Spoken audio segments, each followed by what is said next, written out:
Hello everyone. अभी 6 और 7 जुलाई 2025 को ब्रिक्स का 17 समिट हुआ है। कहाँ पे? रियो डी जेनेरियो, ब्राज़ील में।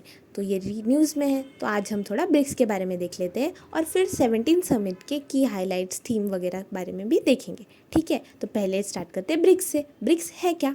तो ब्रिक्स ये नाम कहाँ से आया? पहले तो ये भी इम्पॉर्टेंट है।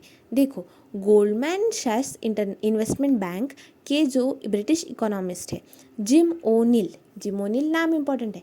इन्होंने कॉइन किया था ये टर्म ब्रिक करके, BRIC।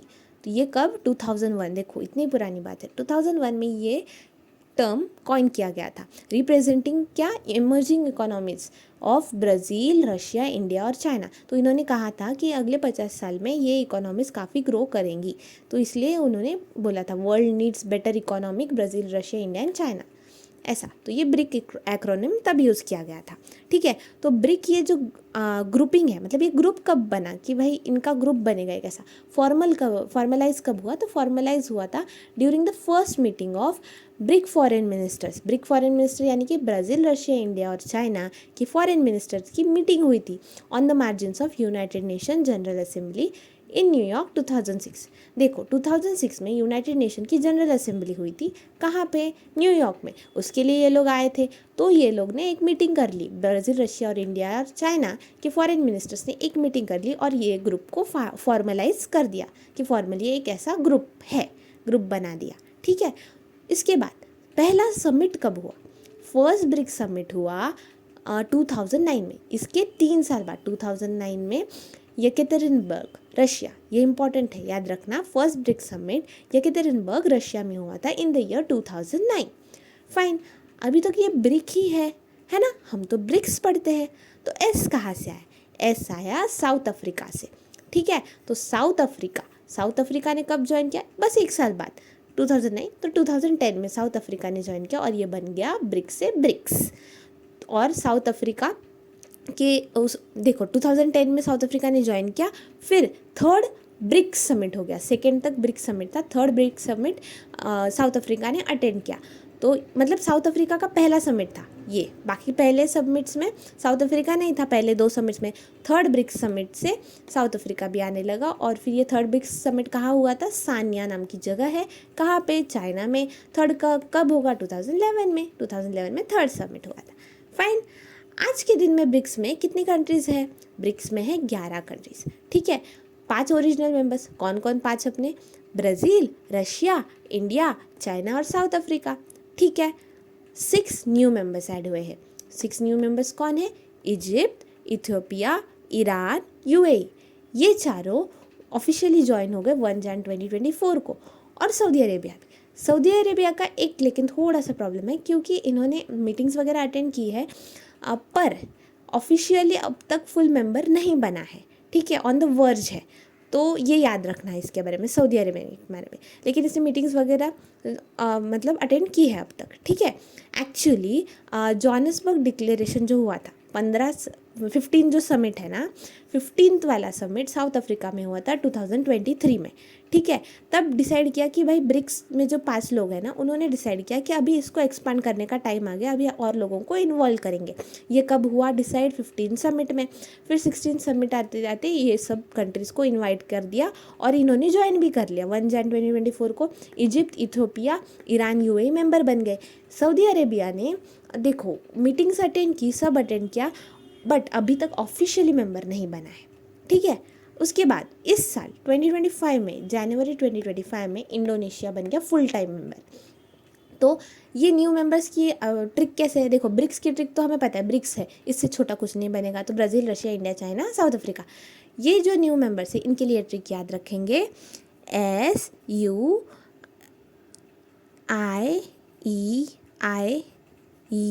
SUIE। सुई चुप होते, पता है? नीडल को सुई बोलते हैं, सुई। तो ऐसे सुई ऐसा याद रखना। ठीक है, तो ब्रिक्स की सुई। फाइन, तो ब्रिक्स की सुई ऐसा, तो ब्रिक्स की सुई लग गई ऐसा। तो सुई से क्या? S से सऊदी अरेबिया, U से UAE, I से ईरान, I से इंडोनेशिया, E से इजिप्ट, E से इथियोपिया।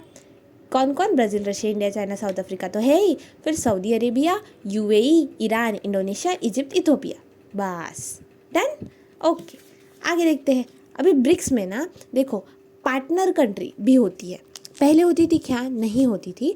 ये जो 16 समिट हुआ है कजान, कहाँ पे हुआ था, कजान रशिया में हुआ था 2024 में, ठीक है। तो 1523, 1624, 1725 क्रोनोलॉजी फाइन। तो कजान रशिया में 16 जो समिट हुआ उसमें ना ब्रिक्स पार्टनर कंट्री बोल के अभी मतलब ब्रिक्स पार्टनर कंट्री भी होगी, ऐसा उन्होंने डिसाइड किया और ये सब कंट्रीज़ को पार्टनर बना दिया। तो ब्रिक्स पार्टनर कंट्रीज कौन सी है, इतना इंपॉर्टेंट नहीं है लेकिन पढ़ लेते हैं। Belarus, Bolivia, Cuba, Kazakhstan, Malaysia, Nigeria, Thailand, Uganda and Uzbekistan, ये सारी कंट्रीज़ एट प्रेजेंट ब्रिक्स की पार्टनर कंट्रीज़ है, ठीक है।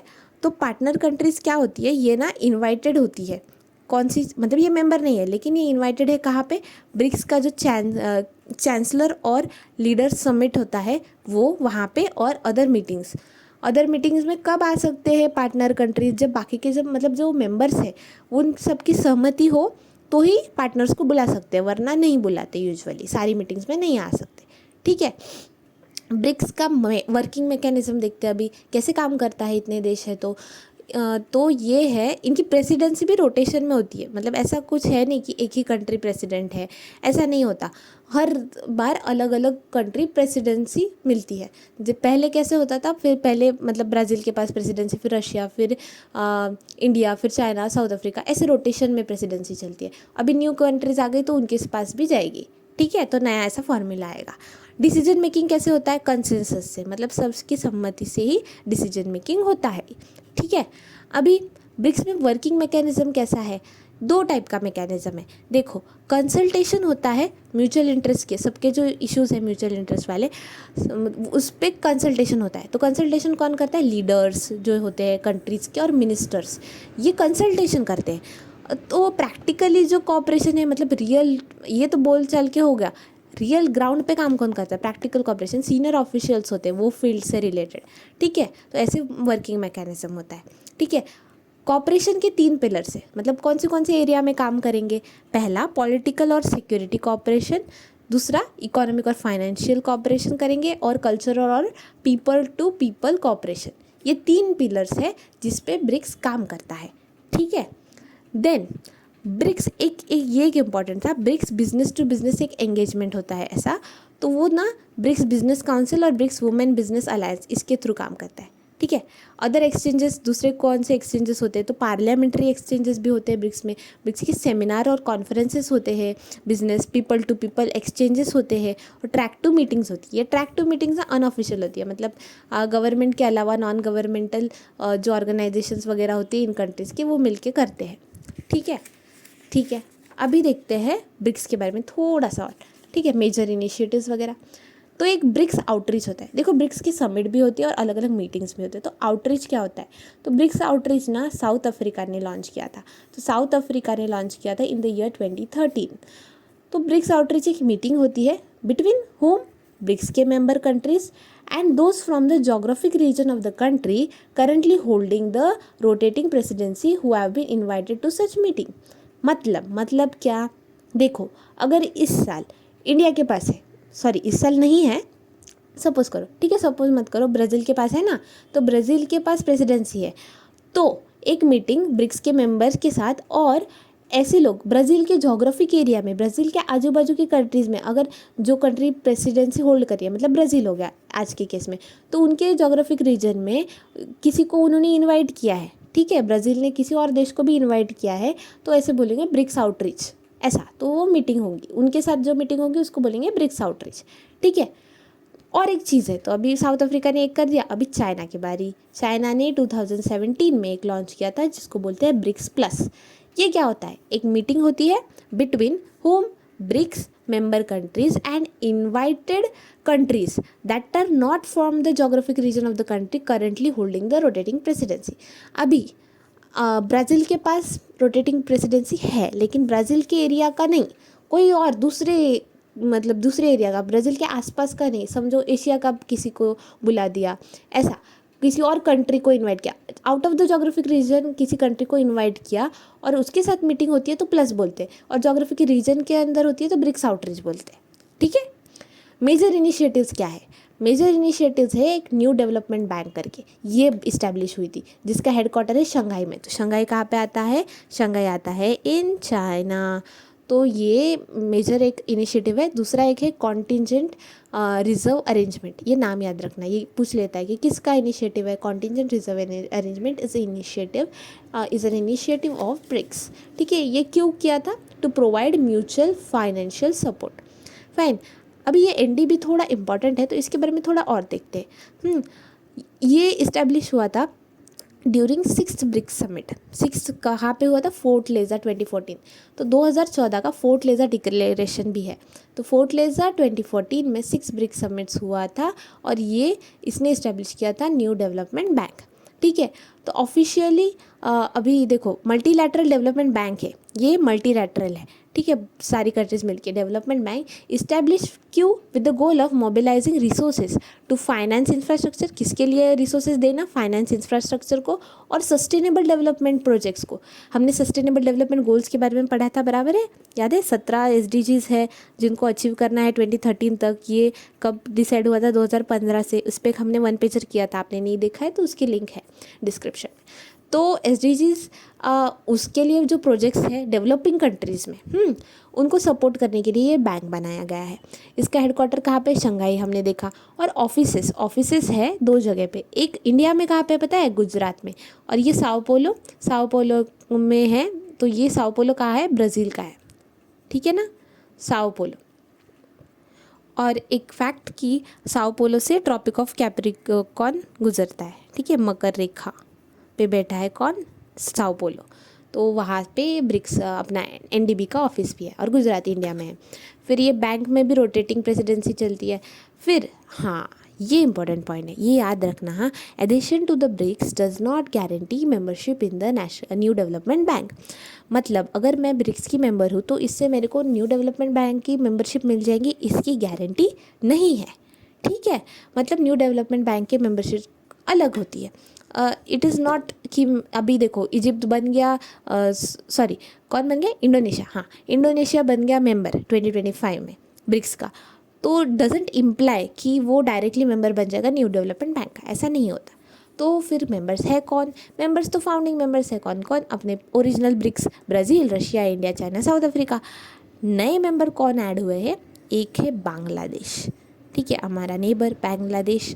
फिर UAE, इजिप्ट और अल्जीरिया। तो अल्जीरिया, इजिप्ट, UAE, बांग्लादेश। इसमें से नॉन मेंबर देखो कौन है? बांग्लादेश और अल्जीरिया। UAE, इजिप्ट तो अभी मेंबर बन गया है, तो Bangladesh, UAE, Egypt, Algeria the new members. और प्रोस्पेक्टिव है उरुग्वे। तो ये मतलब प्रोसेस में है कि ये मेंबर बन सकता है अभी। ठीक है, और एक इम्पॉर्टेंट चीज़, ऑफिशियली ना बोरोइंग मेंबर्स बोल के किसको अडॉप्ट कर लिया है, एडमिट किया है? कोलंबिया और Uzbekistan. Colombia South American continent में है, वो देश को, और उज़्बेकिस्तान को, इन 2 कंट्रीज़ को ऑफिशियली न्यू डेवलपमेंट बैंक ने एडमिट किया है एज बोरोइंग मेंबर्स।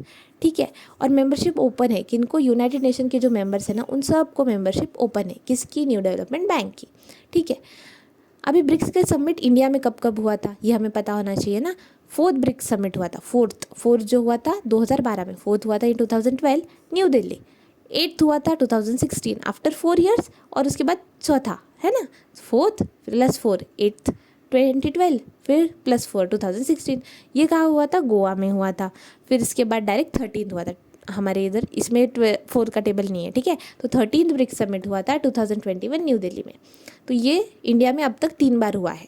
ठीक है, 2012, 16 और 21 न्यू दिल्ली, और एक बार गोवा में।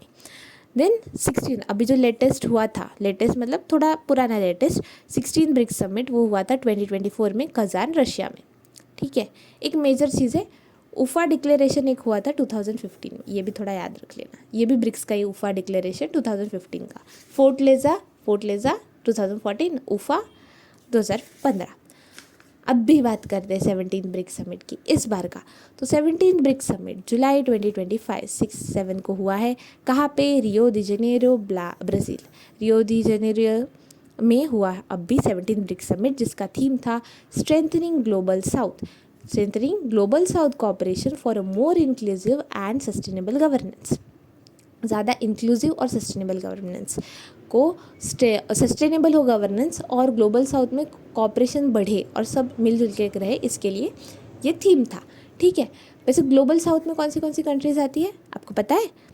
ये मैंने पहले भी वीडियो में बताया है, एक बार रिवाइज करते हैं। एशिया की कंट्रीज़, अफ्रीका की कंट्रीज़ और कौन, ये अपना लैटिन अमेरिकन कंट्रीज़। ठीक है ना, तो लैटिन अमेरिका में कौन से आते हैं? मेक्सिको पता है ना, वेस्टर्न हेमिस्फीयर में मेक्सिको, अभी ऊपर यूएसए और कनाडा है, तो मेक्सिको से नीचे सब मेक्सिको, फिर कैरिबियन सी के जो आइलैंड्स है, आइलैंड कंट्रीज़ है वो सब, और साउथ अमेरिकन कॉन्टिनेंट, ये सब आते हैं किसमें? ये आते हैं ग्लोबल साउथ में। ठीक है, ये अब सदर्न हेमिस्फीयर में है ऑस्ट्रेलिया। ठीक है, लेकिन ये ग्लोबल साउथ में इसको नहीं गिनते हैं क्योंकि ये डेवलपिंग कंट्रीज़ में नहीं आ रहा है। ठीक है, तो इसमें ग्लोबल साउथ में Asia, Africa, Latin America, Mexico, Caribbean sea के आइलैंड और साउथ अमेरिका है। ठीक है, तो 17 ब्रिक्स समिट के की हाइलाइट्स क्या थे? Adopted BRICS leaders framework declaration on climate finance. तो क्लाइमेट फाइनेंस पे एक डिक्लेरेशन अडॉप्ट किया है, किसके लिए होगा? तो टाइमली एक्सेसिबल, टाइमली और अफोर्डेबल क्लाइमेट फाइनेंस हो, डेवलपिंग कंट्रीज़ को सही से पैसा मिले ताकि वो लोग अपने मतलब क्लाइमेट के लिए कुछ कर सके, बस इतना याद रख लो। फिर BRICS leader statement on global governance. अभी आर्टिफिशियल इंटेलिजेंस हॉट टॉपिक है, तो global governance of AI, artificial intelligence. तो क्यों रिस्पॉन्सिबल, मतलब ज़्यादा डेवलपमेंट हो, रिस्पॉन्सिबली डेवलपमेंट हो, डिप्लॉयमेंट हो और यूज़ हो, किस चीज़ का? एआई टेक्नोलॉजीज़ का, इन कंप्लायंस विथ व्हाट? जो नेशनल रेगुलेटरी फ्रेमवर्क्स है और यूएन का चार्टर है, इससे लॉन्च किया गया एक चीज़। क्या है ये इंपॉर्टेंट है, BRICS partnership for the elimination of socially determined diseases. तो ये सोशली डिटरमाइंड डिसीजेस मतलब क्या है कि फोकस करना किस पे? रूट कॉजेस, मतलब हेल्थ के जो प्रॉब्लम्स है उसकी जो रूट कॉजेस है उस पे फोकस करना है। तो क्या है, जैसे कि पॉवर्टी, गरीबी हो गई, फिर सोशल एक्सक्लूजन हो गया, ऐसा। अदर हाइलाइट्स क्या थे कि रीअफर्म किया गया, मतलब मल्टीलैटरलिज्म को सपोर्ट करेंगे और रिफॉर्म्स, हाँ, and call for reforms of Bretton Woods institution. अभी ब्रेटन वुड्स इंस्टीट्यूशन क्या है? देखो, आईएमएफ और वर्ल्ड बैंक, इन तो आईएमएफ और वर्ल्ड बैंक है ब्रेटन वुड्स इंस्टीट्यूशन, इन क्योंकि 1944 की ब्रेटन वुड्स कॉन्फ्रेंस में बने थे ना दोनों। हमने आईएमएफ और वर्ल्ड बैंक दोनों पे वन पेजर पढ़ा है, अगर आपने नहीं देखा है तो लिंक मैंने डिस्क्रिप्शन में दी है, आप देख सकते हैं। तो ब्रेटन वुड्स इंस्टीट्यूशन है जो, उसमें रिफॉर्म होने चाहिए। ठीक है, ऐसा कहा गया है। और क्यों? ताकि ग्लोबल साउथ की वॉइस रिफ्लेक्ट हो, क्योंकि अभी मोस्टली नॉर्दर्न हेमिस्फीयर की जो कंट्रीज़ है, डेवलप कंट्रीज़ है, उनका ज़्यादा बोलबाला है वहाँ पे, उनका ज़्यादा से है, इसलिए।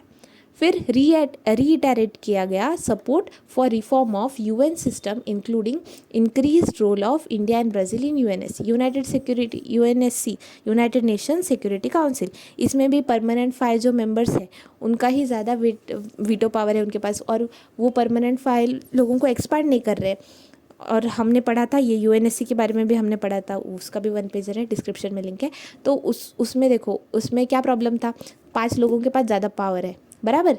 इसलिए इंडिया और ब्राज़ील जो इमर्जिंग इकोनॉमीज़ है उनको सपोर्ट किया गया कि आपको भी परमानेंट सीट मिलनी चाहिए, ये ब्रिक्स में बोला गया। क्योंकि चाइना पास तो ऑलरेडी है, रशिया के पास भी है, इंडिया ब्राज़ील के पास नहीं है। फिर कंडेम किया गया, किसको? टेररिज्म को कंडेम किया, क्योंकि अभी रिसेंटली पहलगाम जम्मू कश्मीर इंडिया में जो अटैक हुआ था उसको कंडेम किया गया। और एम्फोसाइज किया गया कि अफ्रीकन्स जो प्रॉब्लम है अफ्रीका कंट्रीज़ में, उसको अफ्रीकन सोल्यूशंस ही दिया जाए। नॉर्थ मतलब जो वेस्टर्न कंट्रीज़ है, डेवलप कंट्रीज़ है, वो अपने सोल्यूशंस ना थोपे, क्योंकि जो वहाँ के मोस्टली जहाँ पे हम रहते हैं हमें पता होता है कंडीशंस कैसी है, तो वैसे सोल्यूशंस ही उसमें अप्लाई करने चाहिए। कहाँ पे कन्फ्लिक्ट जहाँ पे हो रहा है, सूडान हो गया, सूडान एक कंट्री है, फिर हॉर्न ऑफ अफ्रीका उस साइड, ठीक है, वो रीजन में। देन हाईलाइट किया गया न्यूक्लियर वेपर फ्री जोन्स को for strengthening nuclear non proliferation. Nuclear non proliferation को स्ट्रेंथन करने के लिए न्यूक्लियर वेपन फ्री जोन्स को ज़्यादा बढ़ाने की बात की गई, हाईलाइट किया गया। ठीक है, तो न्यूक्लियर नॉन प्रोलिफरेशन ट्रीटी क्या होती है ये भी हमने पढ़ा है, उसकी भी लिंक है, फिर आप देख सकते हैं। फिर supported India's candidacy to host COP33 of UNFCCC in United Nation का framework on convention for climate change. इसका जो COP33 कॉन्फ्रेंस ऑफ पार्टीज़ होती है 33 नंबर की अभी होगी, कहाँ? 2028 में। तो उसका इंडिया को होस्ट करने का मौका मिले, इस चीज़ के लिए इंडिया को सपोर्ट भी किया गया है। ठीक है, तो ये मेन इंपॉर्टेंट चीज़ें थी जो 17 ब्रिक्स समिट में हुई थी और आज हमने ब्रिक्स के बारे में भी पढ़ा। So that's it for the day. Thank you so much.